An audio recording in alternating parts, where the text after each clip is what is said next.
السلام علیکم ورحمۃ اللہ تعالی وبرکاتہ۔ نحمده ونصلي ونسلم على رسوله الكريم اما بعد فاعوذ باللہ من الشیطان الرجیم بسم اللہ الرحمن الرحیم ان اللہ وملائکتہ یصلون علی النبی یا ایہا الذین آمنوا صلوا علیہ وسلموا تسلیما اللہم صل علی سیدنا ومولانا محمد معدن الجود والکرم وآلہ الکرام وابنہ الکریم وبارک وسلم صلاۃ و سلام علیک یا رسول اللہ صلی اللہ تعالی علیہ وسلم۔ عزیزان ملت اسلامیہ، مسلسل کئی دروس سے طلاق اور عدت کے مسائل اور احکام بیان کیے جا رہے ہیں۔ تو اس سے پہلے والی آیت کریمہ کے اندر بھی عدت وفات کو بیان کیا گیا کہ وہ عورت جس کے شوہر کا انتقال ہو جائے اس کی عدت 4 مہینے 10 دن ہے، لیکن تفسیر میں یہ بات بیان کی گئی تھی کہ 4 مہینے 10 دن تو اس کی عدت ہے، لیکن اگر ایسی عورت حاملہ ہے جس کے شوہر کا انتقال ہو گیا تو اس کی عدت پھر وضع حمل ہو جائے گی، یعنی بچہ جیسے ہی جنے گی، بچہ جیسے ہی پیدا ہوگا اس کی عدت مکمل ہو جائے گی۔ تو یہاں پہ عدت کے 3 اور اہم مسائل بیان کرتے ہیں۔ پہلا مسئلہ یہ کہ شوہر کی وفات یا طلاق بائن کی عدت گزارنے والی دوران عدت نہ گھر سے باہر نکل سکتی ہے اور نہ بناؤ سنگھار کر سکتی ہے، خواہ زیور سے کرے یا رنگین ریشمی کپڑوں سے یا خوشبو، تیل اور مہندی وغیرہ سے، یعنی جو چیزیں زینت میں شمار ہوتی ہیں، جو چیزیں سجنے سنورنے میں آتی ہیں، وہ چیزیں اختیار نہیں کر سکتی۔ یہ طلاق بائن کی عدت میں یا شوہر کی وفات ہو گئی ہو اور وہ وفات کی عدت گزار رہی ہو تو وہ بناؤ سنگھار نہیں کر سکتی، سج سور نہیں سکتی۔ یہ عدت کا حکم ہے اور یہ عدت کی پابندیاں ہیں۔ لیکن جو طلاق رجعی ہوتی ہے اس کے بارے میں کہتے ہیں کہ طلاق رجعی کی عدت میں اس کو زینت اختیار کرنا اور سنگھار کرنا، سجنا سورنا مستحب ہے۔ تو عدت وفات تو آپ کو سمجھ میں آ رہا ہے، اور طلاق بائن کے بارے میں اس سے پہلے میں بتا چکا ہوں کہ کنایا کے الفاظ کے ذریعے سے طلاق دی ہو۔ ایک تو صریح الفاظ ہوتے ہیں، صاف الفاظ ہوتے ہیں جو طلاق ہی کے لیے بنائے گئے، طلاق ہی کے لیے وضع کیے گئے، جیسے لفظ طلاق اور انگلش میں ڈیورس، گجراتی میں فارغتی۔ تو جو الفاظ اسی چیز کے لیے وضع کیے گئے وہ صریح الفاظ کہلاتے ہیں، اور جو الفاظ طلاق کے لیے وضع نہیں کیے گئے کبھی دوسرے کسی معنی میں بھی استعمال ہوتے ہیں، اور نیت کرو تو طلاق بھی مراد لی جا سکتی ہے اس میں۔ جیسے کسی نے کہا کہ تو آزاد ہے، تو یہ آزاد ہونا اب یہ دوسرے معنی میں بھی استعمال ہو سکتا ہے، اور اگر طلاق کی نیت سے یہ الفاظ بولے ہیں تو اس سے بھی طلاق واقع ہو جائے گی، اور اس کی اور بھی بہت ساری شرطیں ہیں، اور کبھی غصے میں بھی بولے جاتے ہیں، کبھی طلاق کی بات چیت چل رہی ہوتی ہے، مذاکرہ طلاق چل رہا ہوتا ہے، اس میں اس طرح کے الفاظ بول دیے تو بہت سے مواقع پر ان الفاظ کے ذریعے سے طلاق واقع ہو جاتی ہے، اور ایسے الفاظ سے واقع ہونے والی طلاق طلاق بائن ہوتی ہے۔ طلاق رجعی اور طلاق بائن کا مطلب میں پہلے بتا چکا ہوں کہ طلاق رجعی کا مطلب یہ ہوتا ہے کہ جس میں عدت میں رجوع ہو سکتا ہے، بغیر نکاح کے جب تک عدت باقی ہے اس کو واپس وہ رجوع کر سکتا ہے، رجعت کر سکتا ہے۔ اور طلاق بائن کا مطلب یہ ہوتا ہے کہ فوراً نکاح ختم ہو جاتا ہے، اور ایک طلاق دی ہے یا 2 طلاق بائن ہوئی ہے تو ایسی صورت میں نیا نکاح کر کے اس کو پھر سے بیوی بنا سکتا ہے۔ اور 3 طلاق تو پھر چاہے وہ رجعی ہو یا پھر طلاق بائن ہو، 3 طلاق کے بعد حلالے کے علاوہ کوئی اور چارہ نہیں ہے۔ تو طلاق بائن ہو یا وفات کی عدت ہو اس میں وہ بناؤ سنگھار نہیں کرے گی۔ اگر کوئی عورت عدت کی پابندیاں پوری نہ کرے تو جو اسے روکنے پر قادر ہے وہ اسے روکے، یعنی جیسے باپ ہے، مثال کے طور پر باپ ہے یا بڑا بھائی ہے تو وہ اسے روکنے پر قادر ہوتا ہے کہ یہ اس طرح کی پابندیاں جو اس پر شریعت کی طرف سے لازم کی گئی ہے تو وہ اس کو روکے، پابندی نہ کرنے سے روکے، پابندی کرنے پر آمادہ کرے، وہ اسے روکے۔ اور اگر نہیں روکے گا تو پھر وہ بھی گنہگار ہوگا۔ ہاں، اس نے بول دیا، اس نے تاکید کر دی اور اس نے بتا دیا کہ تم جو کر رہی وہ غلط ہے، بناؤ سنگار نہیں کرنا چاہیے تمہیں یہ عدت کے اندر، پھر بھی وہ کر رہی ہے تو اب وہ بری ذمہ ہے کیونکہ اس نے اپنا فریضہ ادا کر دیا ہے۔ دوسرا مسئلہ کہ جو عورت طلاق رجعی کی عدت میں ہو اس کو زینت اور سنگار کرنا مستحب ہے، کیونکہ دیکھیں طلاق رجعی کے بارے میں بھی آپ نے سنا کہ اس میں عدت کے اندر رجوع ہو سکتا ہے، تو تو شوہر کو اپنی طرف راغب کرنے کے لیے، شوہر کو اپنی طرف متوجہ کرنے کے لیے وہ بناؤ سنگھار کرے، وہ سجے سنورے اور زینت اختیار کرے تاکہ شوہر اس کی طرف رغبت کرے، اس کی طرف توجہ کرے اور وہ ہو سکتا ہے رجوع کر لے۔ تو اس طرح جو طلاق کا معاملہ ہے وہ اس کی وجہ سے جو مشکل آگے درپیش آ سکتی ہے اس کا اس طریقے سے حل ہو سکتا ہے۔ تو یہ بناؤ سنگار کرنا طلاق رجعی میں مستحب ہے، تو وہ بھی کس کے لیے؟ شوہر کے لیے۔ وہ تو دیکھیں ہر جگہ پر ہے کہ بیوی یا کوئی بھی خاتون، کوئی بھی عورت ہے، وہ جو بھی زینت اختیار کرے گی وہ اپنے شوہر ہی کے لیے اختیار کر سکتی ہے، اجنبیوں کو دکھانے کے لیے کوئی بھی زینت نہیں کر سکتی، ورنہ وہ ناجائز و حرام میں آئے گا۔ یا اپنے محارم کے لیے زینت اختیار کر سکتی ہے۔ اپنے محارم سے مراد کیا ہے؟ وہ مرد حضرات، رشتہ داروں میں جن سے ہمیشہ کے لیے نکاح حرام ہے، جیسے باپ ہے، بھائی ہے، بیٹا ہے، تو اس طرح کے جو مرد حضرات اس کے قریبی رشتہ داروں میں ہیں ان کے سامنے زینت کی چیزیں ظاہر کرے تو کوئی حرج نہیں ہے۔ لیکن اجنبیوں کے لیے زینت اختیار کرنا یہ عورت کے لیے ہرگز جائز نہیں، وہ شوہر کے لیے وہ زینت اختیار کرے، سجے اور سنورے۔ تیسرا مسئلہ، وفات کی عدت گزارنا بیوی پر مطلقاً لازم ہے، خواہ وہ جوان ہو یا بوڑھی ہو یا نابالغہ ہو، یوں ہی عورت کی رخصتی ہوئی ہو یا نہ ہوئی ہو، ہر صورت میں عدت گزارنی پڑے گی، کچھ بھی معاملہ ہو وفات کی عدت کا یہ حکم ہے۔ آگے اللہ تبارک و تعالیٰ ارشاد فرماتا ہے فَلَا جُنَاحَ عَلَيْكُمْ فِيمَا فَعَلْنَا فِي أَنفُسِهِنَّ بِالْمَعْرُوفِ، تو اے بالیوں تم پر اس کام میں کوئی حرج نہیں جو عورتیں اپنے معاملے میں شریعت کے مطابق کر لیں۔ دیکھیں یہاں پر کیا آیا؟ شریعت کے مطابق۔ عورتیں خود اپنے معاملے میں شریعت کے مطابق اگر کوئی فیصلہ کر لیتی ہیں تو پھر والیوں پر اس میں کوئی حرج نہیں ہے، یعنی پھر والی اس کو جو کچھ بھی اس نے تصرف کیا ہے اس کو توڑے، اگر شریعت کے مطابق کیا ہے تو والیوں کو اس کو نافذ کر دینا چاہیے، والیوں کو اس کی اجازت دے دینی چاہیے۔ ہاں کبھی ایسا ہو سکتا ہے جیسے کفو وغیرہ کے معاملات، برادری وغیرہ کے معاملات میں نے پہلے بھی عرض کیا تھا، تو وہ والیوں کے لیے کبھی کبھی شرم کا باعث ہوتا ہے، ننگ و عار کا باعث ہوتا ہے، وہاں پر ان کو اعتراض کرنے کا حق ہوگا۔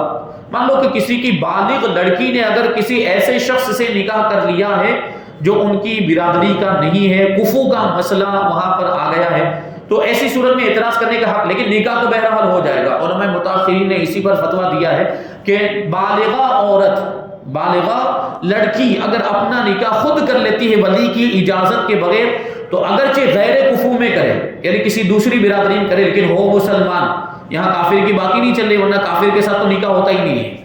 تو یہاں بات چل رہی کہ ہے مسلمان، صرف برادری کا مسئلہ آ جاتا ہے، کفو کا مسئلہ آ جاتا ہے، تو وہ نکاح ہو جائے۔ اور خاص طور پر اس زمانے میں کہ جب اس طرح کے معاملات ہم دیکھتے ہیں کہ مرد و عورت کا اختلاط اور اس طریقے سے بے حیائی اور غفلت کے معاملات ہیں، دین سے دوری اور جہالت اتنی زیادہ بڑھتی جا رہی ہے کہ لوگ دین کے معاملات پر توجہ نہیں دیتے، دین کے احکام پر عمل نہیں کرتے اور اپنے اعتبار سے اپنی مرضی سے جو آیا جو چاہا وہ کرنے لگ جاتے ہیں۔ تو ایسی صورت میں اگر وہ ان کے لیے غیر کفو میں نکاح کرنا جائز نہ ہو تو اس طرح تو بہت سارے نکاح ناجائز ہوں گے اور ایسی صورت میں وہ گناہوں کا دروازہ کھل جائے گا۔ تو اس لیے علماء متأخرین نے اس کی اجازت دے دی کہ مسلمان ہے پھر اگرچہ غیر کفو میں کر لیا، دوسری برادری میں کر لیا ہے، نکاح ہو جائے گا۔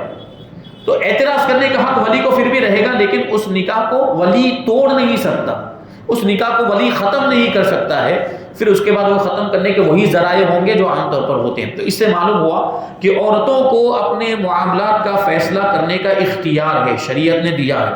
یہ بالغ عورتوں کی بات چل رہی، نابالغ لڑکی کی بات ہی نہیں چل رہی۔ نابالغ لڑکی کا نکاح اس کا ولی کرے گا، نابالغ لڑکی کا کبھی نکاح کرے، نابالغی کے عالم میں بھی بچپن میں بھی نکاح ہو سکتا ہے۔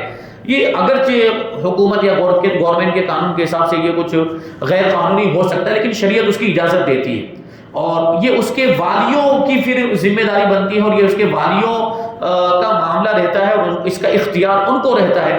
والی دیکھیں گے کہ ہماری بچی کے لیے، نابالغ بچی ہے یا نابالغ لڑکا ہے تو اس کے لیے کیا بہتر ہوگا، کہاں پہ نکاح کرنا چاہیے، کہاں پہ نہیں کرنا چاہیے، تو یہ ہوتا ہے، شریعت اس کی اجازت دیتی ہے۔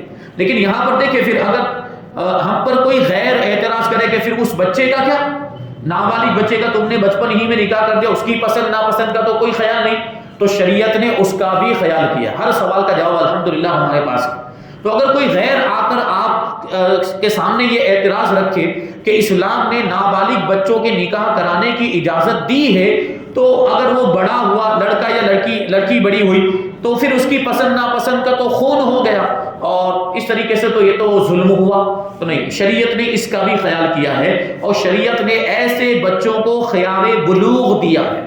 خیار بلوغ آپ پڑھیں اسلام کے احکام کو کتنی تفصیل کے ساتھ ساری چیزیں بیان کی گئی. الحمدللہ یہ چیز ہماری کتابوں کے اندر موجود ہے.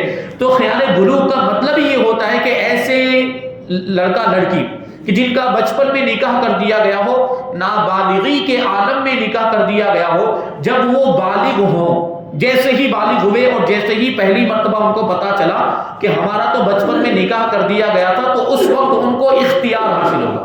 کیا اختیار حاصل ہوگا؟ چاہیں تو اس نکاح کو باقی رکھیں اور چاہیں تو اس نکاح کو ختم کر دیں. تو یہ اس کو کوئی ظلم کہے گا؟ یہ تو سراسر انصاف ہے، یہ تو سراپا عدل ہے. یہ کتنا پیارا مذہب ہے. بہرحال تو وہ کبھی یہ اولیاء کو بھی اختیار دیا گیا، والیوں کو بھی اختیار دیا، کیونکہ والی زیادہ سمجھدار ہوتے ہیں، زیادہ تجربہ کار ہوتے ہیں، تو وہ اپنے تجربے کی روشنی میں اپنے نابالغ بچوں کا کبھی نکاح کر دیتے ہیں، اور ان کو کرنے کی اجازت بھی ہوتی ہے. لیکن جب یہی نابالغ بچے بڑے ہوں تو شریعت ان کو اختیار بھی دیتی ہے کہ چاہے تو بچپن میں جو نکاح ہو چکا ہے اس کو باقی رکھیں، یا چاہے تو اس کو ختم کر دیں. اس کے تفصیلی احکام کتابوں کے اندر موجود ہے. تو بہرحال اگر یہ بالغہ لڑکی اپنا نکاح کر لیتی ہے تو اس کو اپنا خود کا نکاح کرنے کی اجازت ہے. یعنی یہ اس کا جو نکاح ہے وہ ولی کی اجازت پر موقوف نہیں ہوگا. یعنی بالغہ لڑکی جو ہے نکاح کر لیتی ہے تو نکاح ہو جائے گا اور وہ خود اپنا نکاح کر سکتی ہے. البتہ مشورے سے چلنا بہرحال بہتر ہے. مشورہ لے کر، والدین کا مشورہ لے، رشتہ داروں کا مشورہ لے، اور ان کے اعتبار سے، تاکہ آگے کی جو زندگی ہے اس کی آسانی کے ساتھ گزرے، ماں باپ بھی ناراض نہ ہو، اور صحیح جگہ پہ اس کا رشتہ بھی ہو جائے اور صحیح مناسب شوہر مل جائے. تو اس اعتبار سے مشورہ کرنا چاہیے. یہ جذبات میں آ کر فیصلے نہیں کرنے چاہیے، کیونکہ جذبات میں کیے ہوئے فیصلے اکثر غلط ہوتے ہیں اور آگے جا کر پچھتاوا ہوتا ہے. سورہ بقرہ آیت نمبر 235.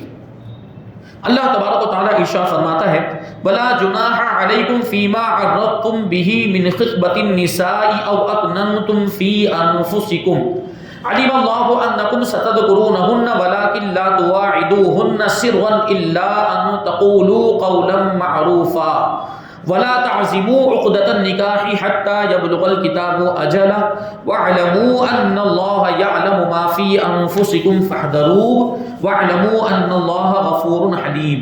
اور تم پر اس بات میں کوئی گناہ نہیں جو اشارے کنایے سے تم عورتوں کو نکاح کا پیغام دو یا اپنے دل میں چھپا رکھو. نکاح کا ارادہ اپنے دل میں چھپا رکھو. یہاں کون سی عورتوں کو نکاح کا پیغام دینے کی بات چل رہی؟ عدت والی عورتوں کو. یعنی عدت والی عورت کو کوئی دوسرا شخص، وہ جس نے طلاق دی ہے یا جس کی وفات ہو گئی، وفات تو ظاہر سی بات ہے، وفات ہو گئی تو اس کے ساتھ نکاح تو ہو ہی نہیں سکتا ہے. تو جس نے طلاق دی اس کے علاوہ کوئی اور شخص اس سے نکاح کا ارادہ رکھتا ہے، تو جب تک عدت باقی ہے وہ نکاح کا پیغام نہیں دے سکتا. اس کے بارے میں فرمایا جا رہا ہے کہ نکاح کا پیغام مت دو.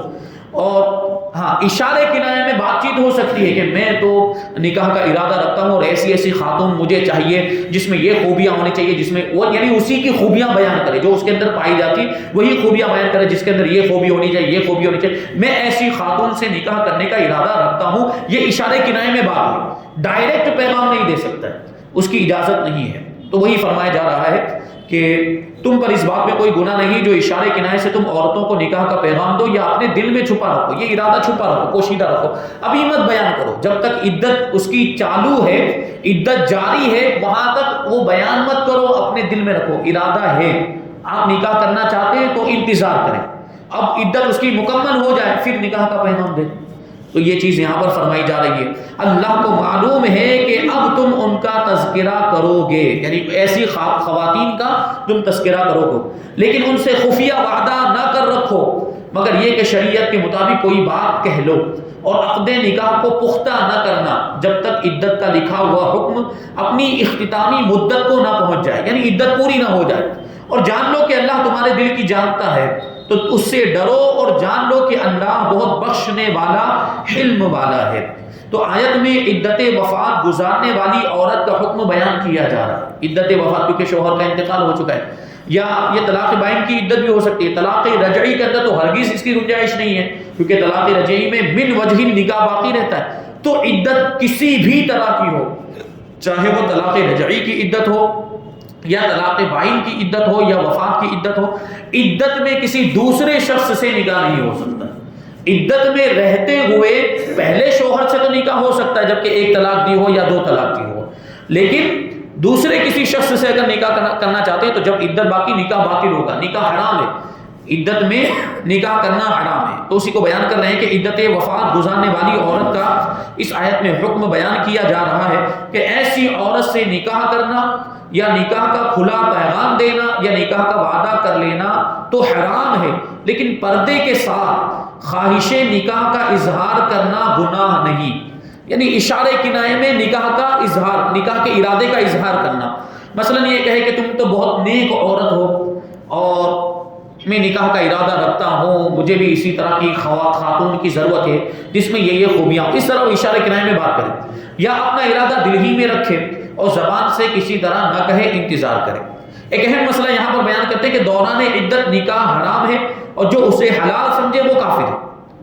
عدت کے اندر نکاح کو جو حلال سمجھے گا وہ کافر ہو جائے گا. آگے آیت نمبر 236 اللہ تبارک و تعالی ارشاد فرماتا ہے لا جناح علیکم ان طلقتم النساء ما لم تمسوهن او تفرضوا لهن فریضہ ومتعوهن على الموسع قدره وعلى المقتر قدره متاعا بالمعروف حقا على المحسنین. اور اگر تم عورتوں کو طلاق دے دو تو جب تک تم نے ان کو چھوا نہ ہو، یعنی ہم بستری نہیں ہوئی اور تنہائی بھی نہیں ہوئی ہے، یا کوئی مہر مقرر نہ کیا ہو، تب تک تم پر کچھ مطالبہ نہیں، اور ان کو ایک جوڑا برتنے کے لیے دو. مالدار پر اس کی طاقت کے مطابق ہے اور تنگ دست پر اس کی طاقت کے مطابق دینا لازم ہے. شرعی دستور کے مطابق انہیں فائدہ پہنچاؤ، یہ بھلائی کرنے والوں پر واجب ہے. یہاں پر دیکھیں بہت اہم مسئلہ بتایا جا رہا ہے. بہت ساری صورتیں ہوتی ہیں، کبھی نکاح کے وقت مہر مقرر کیا جاتا ہے، کبھی نہیں کیا جاتا ہے. ہمارے یہاں پہ تو عام طور پر مہر مقرر ہوتا ہے اور وہ بھی مہر معجل ہوتا ہے، فوراً دے دیا جاتا ہے، ادھار بھی نہیں ہوتا. ادھار رکھا جا سکتا ہے، ادھار رکھنے کی بھی گنجائش ہے، لیکن ہمارے یہاں پر عام طور پر مہر مقرر بھی ہوتا ہے، نقد بھی ہوتا ہے، فوراً دے دیا جاتا ہے. لیکن اگر مہر بالکل بھی مقرر نہیں کیا، مہر کا کوئی تذکرہ نہیں ہوا، نکاح کر لیا، پھر بھی نکاح تو ہو جائے گا، لیکن ایسی صورت میں مہر مثل واجب ہوتا ہے. مہر مثل کا مطلب کیا کہ اس طرح کی عورت کو اس کے خاندان میں جو مہر دیا جاتا ہے وہی اب اس کا مہر قرار پائے گا. اس کے خاندان میں اس طرح کی عورت کو جو مہر دیا، مثال کے طور پر 10,000 روپے دیا جاتا ہے تو اب اس کا 10,000 روپے مہر مانا جائے گا.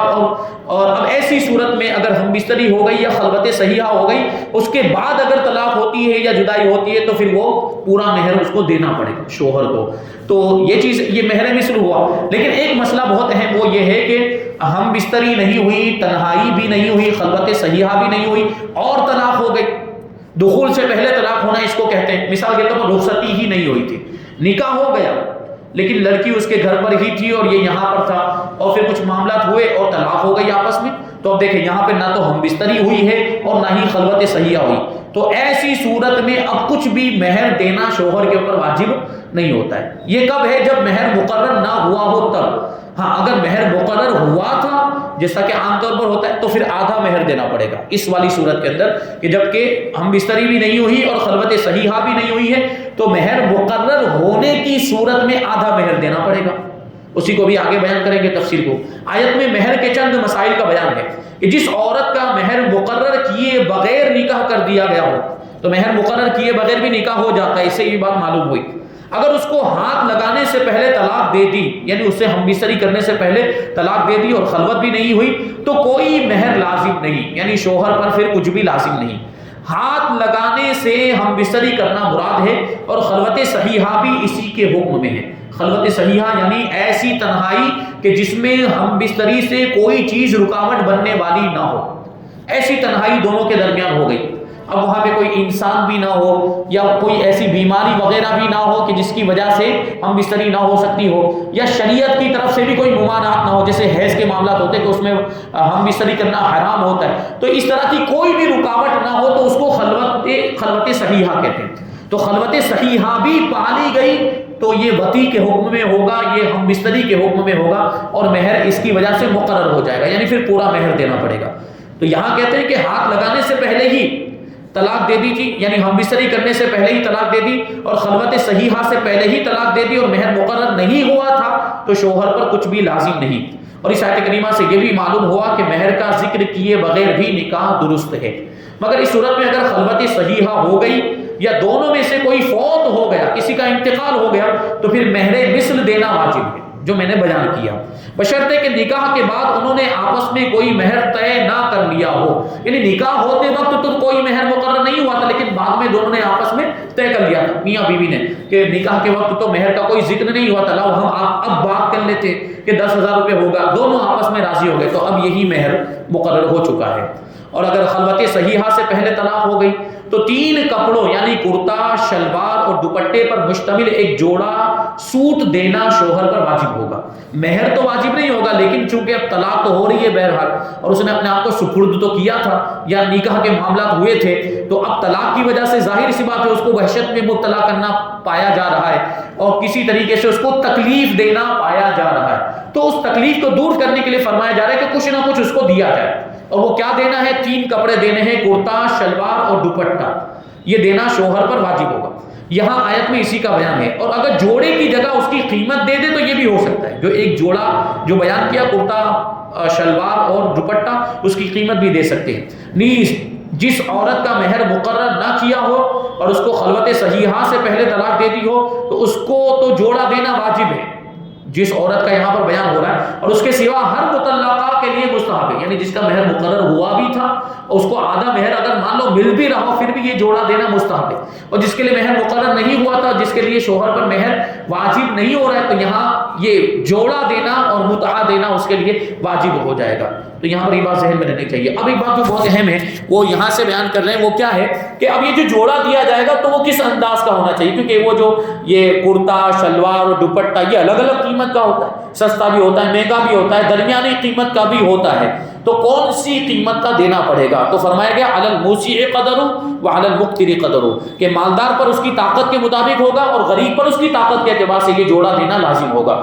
تو جیسا جس کے اندر جیسی استطاعت، امیر و غریب پر ان کی حیثیت کے مطابق جوڑا دینے کا حکم ہے، یعنی اگر مرد اور عورت دونوں مالدار ہوں تو جوڑا اعلیٰ درجے کا ہوگا یعنی قیمتی ہوگا، اور اگر دونوں محتاج ہوں، دونوں غریب ہوں تو جوڑا معمولی درجے کا ہوگا یعنی غریبوں والا ہوگا، اور اگر ایک مالدار ہو اور ایک محتاج ہو تو پھر جو جوڑا ہے وہ درمیانی درجے کا ہوگا، میڈیم قیمت والا، درمیانی قیمت والا ہوگا۔ تو یہاں پر آیت نمبر 236 کی تفسیر مکمل ہوئی، 237 اور 238 کی تفسیر انشاءاللہ ہم آئندہ درس میں شامل کریں گے۔ اللہ تبارک و تعالیٰ کی بارگاہ میں دعا ہے کہ جو کچھ بھی بیان ہوا اس پر ہم سب کو عمل کرنے کی توفیق عطا فرمائے اور نور قرآن سے ہم سب کے دلوں کو روشن اور منور فرمائے۔ وما علینا الا البلاغ۔ الفاتحہ۔